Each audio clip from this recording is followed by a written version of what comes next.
Alright. So we've been talking about how hot the cybersecurity insurance market is, and how it has been for the last several years. We've also talked about how this market, which is basically like selling cyber insurance to companies, how that market is going to implode because of how many losses there have been. The losses are just too great.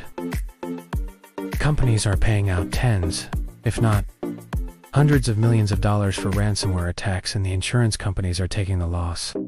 And so they continue to do that. Or at least they were going to raise the prices so high that no company will be able to afford it.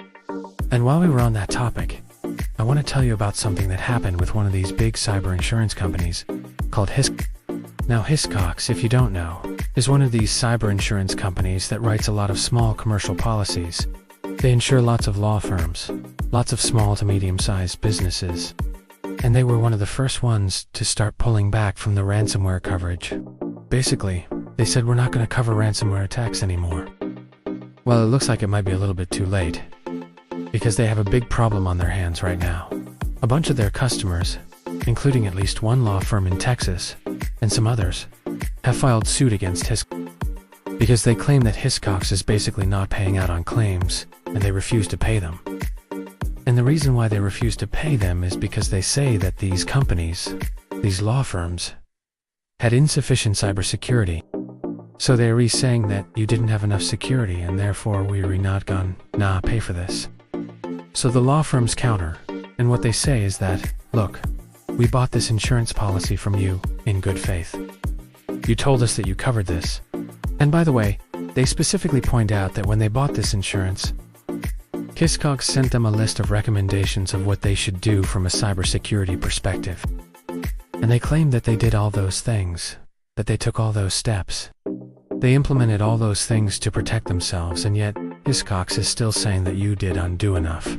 And to make matters worse, Hiscox apparently even went to the London courts and tried to get a ruling, would allow them to basically avoid paying out on these claims. And the judge there said no, that you have to go through the proper channels. You have to go through the arbitration process that you agreed to when you wrote these policies.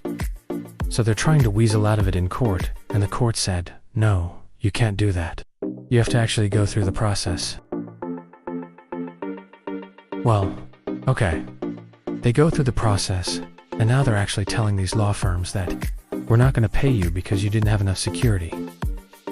Well, if that's the case, then why did you sell them the policy in the first place? If you knew that they didn't have enough security, why did you take their money? That's the question that I have, and obviously the law firms are suing them and they'll see what happens. But this is a big problem for Hiscox, and this could get really ugly. There's already ugly, but it's going to get uglier. This could end up being a huge problem for them. It has also probably affect other cyber insurance companies as well. Because if Hiscox loses this case, if it goes against them, then it has gone. Set a bad precedent, and it has gone. Now open up a floodgate of lawsuits against other insurance companies that are doing the exact same thing. If you think about it, there's only two ways that an insurance company can make money. One is by collecting premiums, and the other is by investing that premium. But when it comes to collecting premiums, there's only one way to collect premiums, and that is to write policies. If they don't write policies, they don't collect premiums. But in this case, they decided not to write the policies because they're worried about the ransomware losses. But they've already collected the premiums and invested them, and now they can't collect on them. They can't use that money because they don't have the investments to back it up. And so they're in a real tough spot. They're going to lose either way. They're going to lose if they pay out on these claims, and they're going to lose if they do UNT. So they're kind of between a rock and a hard place. I hope you enjoyed this video. If you did, please remember to like and subscribe. Also, if you want more content, check out our news channel.